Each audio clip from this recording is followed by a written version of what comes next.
Hi, this is Eric Lofholm. I want to welcome all of you to the Continuous Sales Improvement Daily Podcast. And today is episode number 1. I'm so excited that you have made the decision to join me today. I'll be coming to you with a daily podcast Monday through Friday, 5 days a week.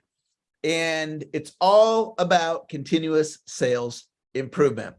Continuous Sales Improvement is the name of my book. And what it means is work on your skills for 15 minutes to an hour or more per week for the rest of your life. That to me is the most powerful learning decision that you can make, is to work on your skills for 15 minutes to an hour or more per week for the rest of your life, for the rest of your career. And what are we working on? 4 types of skills. Your sales skills, your personal development, that's like your goal setting, your confidence, time management. You're working on your product knowledge, and you're working on technology, things like Facebook, email marketing, Zoom. So 15 minutes to an hour or more per week for the rest of your life.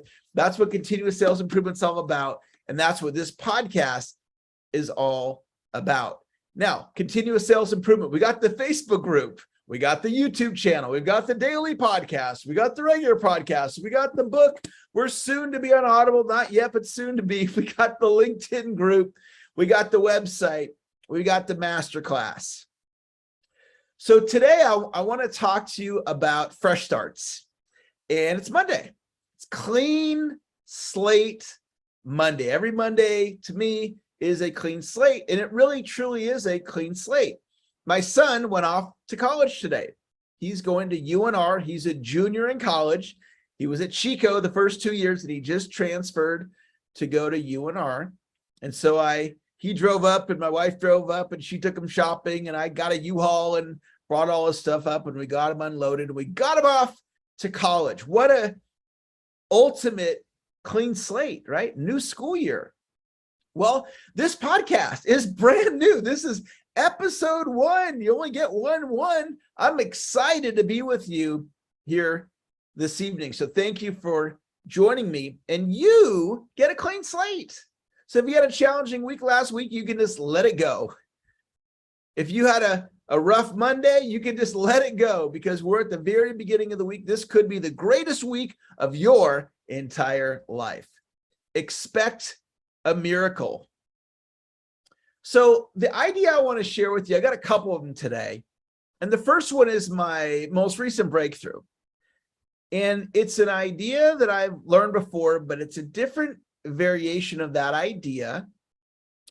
And it has to do with a concept called reframing. And one of the things that I have had an issue with in my life is me thinking my way's the right way, and then somebody else does it different, and I make them wrong, or at least I used to make them wrong. And I used to be very judgmental when I'm like, I know the right way, I'm smart, my way is the right way, and if they're not doing it my way, then they are wrong. And so my daughter had a situation recently. She's 17 years old. And when she was 16, I bought her a car. She contributed some money towards it. I contributed the majority of the money, got her a little 2011 Ford Focus. And she's really happy with the car. And it's her own car. And she got it fixed up, and steering wheel the way she wants, and the whole thing. So anyway, she's 17. And a couple of days ago, she decided to buy a new car. And she didn't tell me. We never discussed it. So the car I got her's paid off. I don't know if the new car's paid off or not. I don't know what happened with the first car. Did she sell it? Did she trade it? Does she have 2 cars now? I don't know. And so my daughter's living with her mom right now. And so I found out through the grapevine, not from my daughter, that she bought this car. And instead of going, well, that's not the right thing to do, You already had a car that's paid for. That was the wrong decision. That was the old me.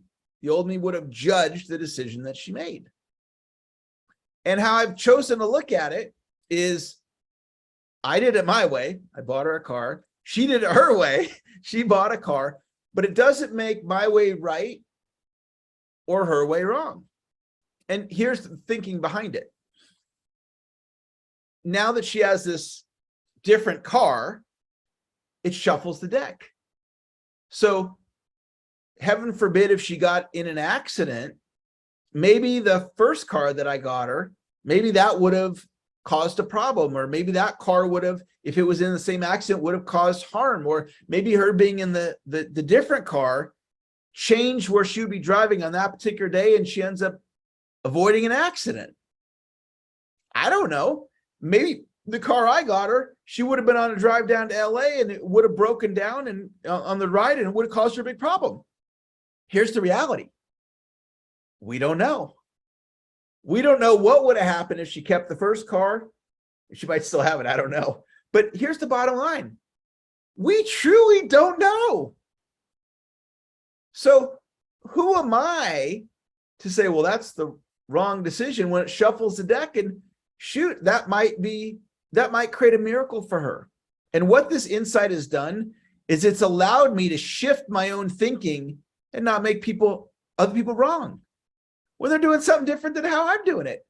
I do it my way and they do it their way, and God bless them for how they do it, and God bless me for how I do it. So that's the first insight that I want to share with you. And another way of describing that is called reframing. And reframing is where you're looking at a situation and you change the frame around it. It doesn't change the circumstances, it changes the frame. So what's so? What's so is I bought my daughter a car. She bought a second car. That's what's so. Now, what does that mean? It means based on the frame that I put around that experience. So if I make it mean that she just bought a second car and that's it, and I don't have to make it mean, well, she didn't appreciate the car I got her, or I don't have to make me a bad parent because she made a different decision, or I don't have to make her wrong, all based on the frame that I choose to put around it. And we go through life, guys, and things happen, and we get to decide the frame we put around it. So, for example, Steve Jobs, he was put up for adoption. And so somebody might look at that and go, oh, that's a bad thing. His parents put him up for adoption. Well, he became Steve Jobs. Or Bill W. Some of you know the name Bill W. He's the gentleman who created Alcoholics Anonymous. So Bill W. suffered from alcoholism. So somebody go, oh, well, that's a bad thing. He suffers from alcoholism. Well, he became Bill W. and he changed the world. One of the most significant human beings that's ever walked the planet. The curse, if you will, of alcoholism was a blessing. This gentleman changed the world. One of the most important people, from my view, in the history of the planet. So I grew up, and when I was 10 years old, I was living with my mom, and my mom bailed. My mom told my dad one day, hey, I'm up and leaving, and she moved 2 hours away, and I rarely saw her moving forward. Didn't come to my soccer games. How could she? She was 2 hours away. And then I moved in with my dad. My dad never really paid any attention to me. So it's like, man, that sucks. Or I can look at it and go, look at who I am now. I live an amazing life. I love my life. And every single thing that's ever happened in my life had to happen exactly the way it is for me to be with you right here, right now. And I share that with you because I've been working through this in my own mind, dealing with like my parents and what that was like growing up with them. And I'm working towards getting to acceptance of this idea that it worked exactly the way that it was supposed to. It all had to go this way for me to have the kids that I had, and for me to have the wife that I have, and the career that I have, and my relationship with God, and my health, and in this wonderful life that I get to live. And those were the perfect parents for me. And being accepting of that. So reframing. I got 2 more ideas I want to share with you guys. And this next idea is called repurposing. And repurposing is a perfect concept for the social media world that we live in. So right now, I'm on Facebook Live and I'm doing this podcast. Well, it's going to be a podcast. Right now, it's a Facebook Live, but my assistant's she's going to strip off the audio. I'm actually using a different technology to record the audio. So she's going to do the audio and she's going to take it and she's going to turn it into a podcast. But right now it's a Facebook Live. But then it's going to become a podcast. That's repurposing.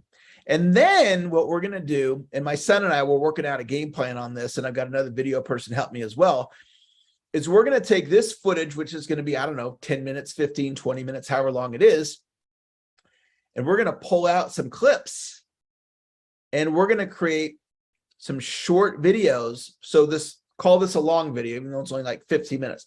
Call this 50 minutes, and we're going to create like 3 shorter videos, and we're going to put them on TikTok. And my TikTok's just going to blow up. And then we're going to put them on Instagram. And then the Instagram's going to expand. And then we're going to put them on the YouTube for the shorts. So I record one 15-minute piece of content, and then it creates that. And then that goes to the podcast, and then say 3 shorter videos. And then those shorter videos are going to go on TikTok and YouTube and Instagram. And all that squeezed out of one piece of content. And that's repurposing. Okay, my last idea for you is an idea called best practices.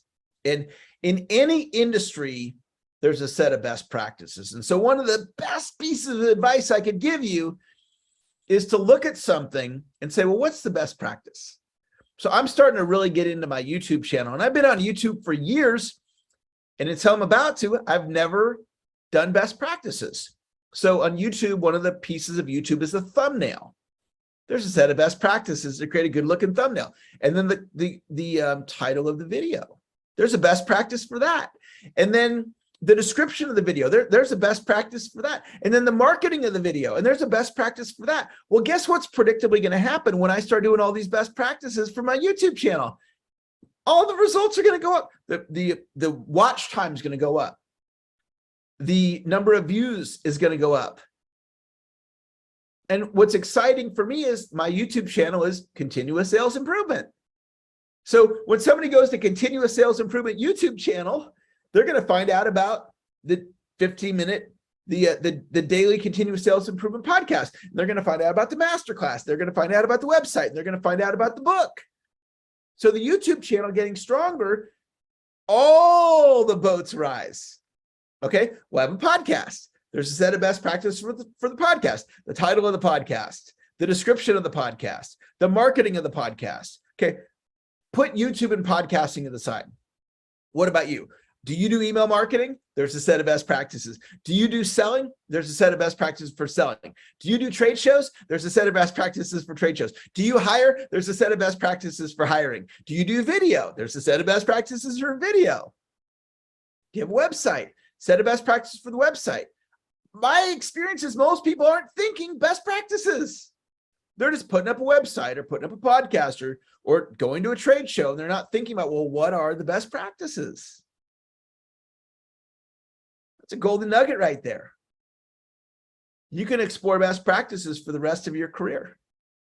So what we just did today, we lifted the weights. You're going to hear me talk about that on this podcast all the time. We're lifting the weights. You want to get better, you got to lift the weights. See, we don't just roll out of bed and get stronger. We don't just roll out of bed and get better at business and marketing and sales and personal development. We got to do the work. So Monday through Friday, 5 days a week, I'm going to come here. I'm going to be on Facebook Live. We're going to podcast it, and we're going to do the work. So I invite you to subscribe to the podcast, listen to this daily, just a short little message to give you some great ideas, and please share the podcast with others. Thank you for tuning in. I want you to know you have greatness inside of you. I believe in you. Have a great rest of your day. We'll talk to you later.